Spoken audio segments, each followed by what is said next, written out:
Welcome to Front Office Pros. We're a week away from the NFL draft, and landing spots for these prospects will be a huge factor in how successful they will be early on in their career.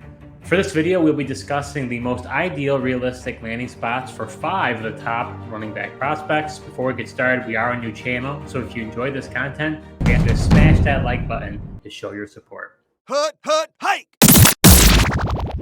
Bijan Robinson has been all the craze this offseason, and many regard him as the best running back prospect to come out since Saquon Barkley.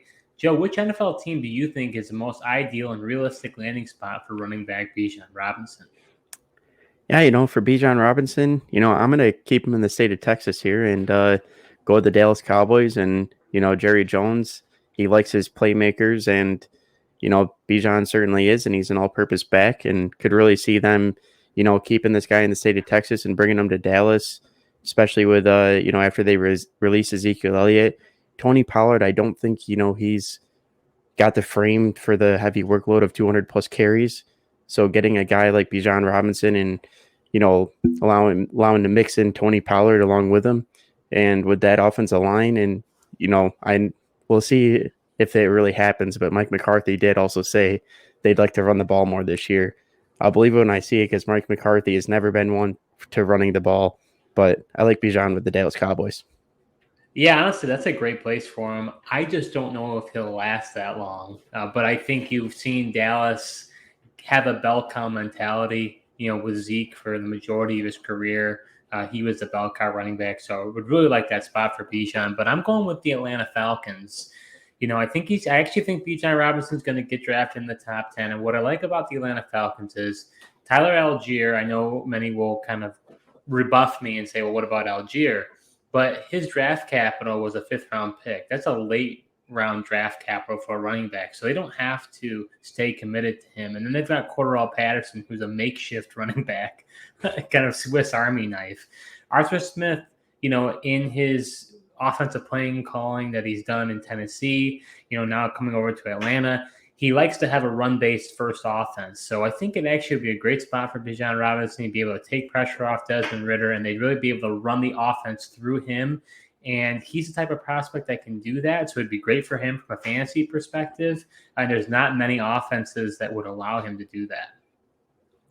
Yeah, you made some good points. Atlanta's another good spot. We've seen, what Arthur Smith used to do with the, bigger back than Derrick Henry and really just allowed him to be the bell cow. It'd be interesting if he does go there, if, they really allow him to be the bell cow. Because like you said, Algier was a nice story last year as a rookie, but they just didn't invest heavily in him. So it's not like they can't move off him. It's pretty low risk. Jahmyr Gibbs is regarded as the second best running back in this draft class and could possibly sneak into the first round. I saw that he was in Peter Schrager's first round mock this morning. But Joe, which NFL team do you think is the most ideal and realistic landing spot for running back Jahmyr Gibbs? Yeah, Jahmyr Gibbs is, he's an interesting running back. I decided to go with the Philadelphia Eagles here. They got the great offensive line. It's a dream spot for any running back, really. Miles Sanders is gone. He came off a really good year where he had over 1,200 yards rushing, 11 touchdowns, and he was actually top 5 in carries inside the 10. I know a lot of the stories with whoever goes to Philly is Jalen Hurts takes away a lot of the goal line carries. Well, Sanders last year was top 5 in that area. So, it'll be interesting to see if that would continue or if Hurts, takes over more along the goal line. But, I really like Jahmyr Gibbs, and I'd be interested to see with the creativity that they have on offense, how Philly would like to utilize him. And, I know they brought in Rashad Penny this offseason, but he just can't stay healthy. And he's not a receiving back to catch the ball out of the backfield. And that's something that Jahmyr Gibbs really excels at. So I think it'd be really interesting if he went to the Eagles. On a side note, when it comes to Jahmyr Gibbs, and, there'll probably be some people who throw tomatoes at me for this comment, but I kind of wonder if Jahmyr Gibbs is a touch overrated. He was at Georgia Tech. Because he's an Alabama running back, I think he's getting all this hype. He obviously has that 4.36 40-yard dash time, so he has that electric speed. I just wonder if he's being propped up too much, but that's neither here or there. That's just a quick comment. But for me, my choice, this week kind of a different choice, but I'm going to go with the Baltimore Ravens. New offensive coordinator Todd Monken, he's come out and said that he likes to create explosive plays and stressing defenses from side to side. Well, I can't think of a better running back to do that in this class than Jahmyr Gibbs with his ability, with his speed, with his receiving prowess. I think he'd be a dynamic weapon for them. Him and Lamar Jackson and the read option could be extremely dangerous. And J.K. Dobbins hasn't been able to stay healthy. I just don't know what kind of Dobbins we can expect next year. I know you're optimistic about him, but even behind him, though, they've got guys like Gus Edwards, and Justice Hill. I think it's time for them to invest more in that running back position. And I think that Gibbs brings an entire new dimension, for that offense. Yeah, I mean, he would be, a good change of pace back, no doubt. They don't have a running back that's as explosive as a Jahmyr Gibbs. So, that would be a really interesting spot for him and be interesting to see how the new offensive coordinator would, utilize him. Zach Charbonnet, the former transfer from Michigan, had a great season in UCLA and should be drafted on day 2 of the NFL draft. Joe, which NFL team do you think is the most ideal and realistic landing spot for running back Zach Charbonnet? Yeah, Zach Charbonnet is really interesting. I really like him. Not just because he is formerly of Michigan, but I just think he's a great all-around purpose back, and I think he'd be a great fit for the Tennessee Titans. Derrick Henry's only got a year left on his deal, so after this year, he's pretty much done. He's got a couple of void years, but he's going to be 30. This will be his last year in Tennessee. They need more of a succession plan. I know they drafted Haskins in the 4th round last year, but he's not the all-around running back that Zach Charbonnet is. I mean, Haskins is more of a physical, short yardage back, goal line type back. But Charbonnet is, the real deal. And with the way that Tennessee likes to run the ball, he'd be a good succession plan for them. Yeah, when it comes to Zach Charbonnet, I actually have his best fit being the Cincinnati Bengals. He's a north-south style runner, so I think he would fit that offense really well, and he can be that all-purpose running back like you're talking about. Samaje Perine left. He's now in Denver, and there's a lot of questions swirling around Joe Mixon moving forward. I'm not even that confident that Joe Mixon is going to be the running back for them. Even some of the higher ups in Cincinnati, the way they talk about him, it's very non-committal. So, I think Cincinnati is one of the best places for running back to go. And I think Charbonnet is one of a few backs in this draft class that I believe is an all-purpose back. So really like him going to the Bengals. Yeah, that would be an interesting spot as well. Like you said, Joe Mixon stuff is swirling. They have Chris Evans and Travion Williams on their roster right now, since Perine is in Denver. So if Mixon's not going to be the answer for them this year with all the legal trouble and stuff, they're definitely going to have to address that in the draft here. Devon Achane ran an impressive 4.32 40-yard dash at the NFL Combine, and many dynasty managers are very intrigued by him. So, Joe, which NFL team do you think is the most ideal and realistic landing spot for running back Devon Achane?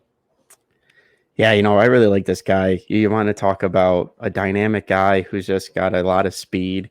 And, surprisingly, even though he's a smaller guy and even doesn't weigh that much, like his balance and the runs after contact have been really impressive. And I think I actually have him going to the Atlanta Falcons. I think he'd be a great change of pace back to go with Tyler Algier. He is a more physical back, and Patterson's not getting any younger, and I feel like Achane is kind of that dynamic player that Cordarrelle Patterson used to be, but potentially faster. He's got the great receiving ability, but he also could run the ball, and it'd be interesting to see how Arthur Smith would use a dynamic player like this. Man, Devon Achane is fool's gold for dynasty managers, but that's another topic for another day. But I have his best spot is the Tennessee Titans. Derrick Henry's getting older, and they can't continue to maintain the amount of carries that they're giving him. And so what Devon Achane would bring is a real change of pace back. That's what he's going to be in the NFL because of his weight, because of his height. He's only going to be used sparingly. But he does. I can't say that he's got great speed. He's very dynamic. He would provide a new element to that offense that currently they don't have it. So, and on top of that, he gives receiving ability. Derrick Henry is an okay receiver. He's more a north-south style runner. I think Devon Achane would help in the receiving game for the Titans as well. It's interesting that we keep using these backs and putting different backs on the different teams. We're using kind of the same teams, but yeah, I think I'm excited just to see where Achane goes. He's a really fun, dynamic player, and really intrigued by him. Kendre Miller is recovering from a knee injury he suffered in the Fiesta Bowl, and many expect him to be a day 2 pick. Joe, which NFL team do you think is the most ideal and realistic landing spot for running back Kendre Miller? Yeah, Kendre Miller, I mean, he had a really impressive year last year at TCU. I like him. If it wasn't for the injury, maybe he's not a day 2 pick. But I got him with the Cincinnati Bengals. As we talked about with the Bengals and Joe Mixon, not sure what's going to happen if they're going to move on for him, especially with the legal situation this offseason. As we mentioned as well, Samaje Perine's not there. This is an upgraded offensive line. And Burrow likes to check the ball down, as we've seen him checking it down to Samaje Perine and Joe Mixon. I know he wasn't utilized heavily in the receiving game, in college, but I feel like this is a guy like I would say Kenneth Walker last year, once he transferred over to Michigan State. You were telling me he couldn't catch the ball. I just told you that was the scheme and the game plan at Michigan State where he just wasn't able to. Well, I think the same thing kind of applies to Kendre Miller, and I really view him as an all-purpose back, and think he's also a proven pass blocker and pass protection, which I also think would be very beneficial. Samaje Perine was kind of that role. Joe Mixon isn't the, third down pass protection back. That was really Perine. So Kendre Miller, as coming in and being able to do it as a rookie, would be really huge for the Bengals. Joe, I got to give you credit. You told me, don't sleep on this guy. You've got to watch the tape. And when I went back and watched the tape, I was extremely impressed by Kendre Miller. I think a part of the reason why his stock maybe isn't as high is because he's recovering from that injury, so we didn't see him perform in the combine. But I got to tell you, I'm really intrigued by Kendre Miller. I agree with you. I think that he is a capable pass blocker. He didn't do a lot of receiving, but I think he could develop that in his game. But the team I got for him, I was so excited. I was uplifting him so much. I didn't even mention the team. But the team is the Philadelphia Eagles. When I was watching him, his slashing ability as a running back, he's just got a great combination of toughness and just that ability to have a second gear. He makes that quick burst, and then all of a sudden, he takes that second gear and he's gone.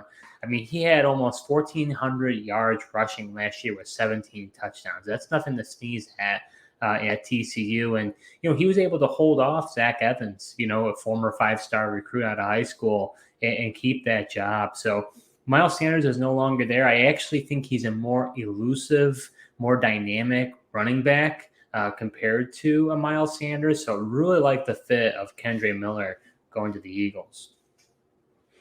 Yeah, I think that would make a lot of sense. Whatever NFL team ends up getting Kendre Miller, I think they're going to be really liking what they get out of him. Like you said, I didn't really watch him much in the full season, but being able to see him in the college football playoff and even in their conference championship game, I mean, this guy, I just was watching him and I was extremely impressed with him. So that concludes our best rookie running back landing spots for some of the top running back prospects in the 2023 NFL Draft. If you enjoyed this content, we ask you please like this video to show your support for our channel, comment below on which landing spot you believe is the best for these 5 rookie running back prospects, and subscribe to our YouTube channel. We also recently have joined Apple and Spotify podcasts as well, so you can follow us there. But thank you so much for watching, and until next time.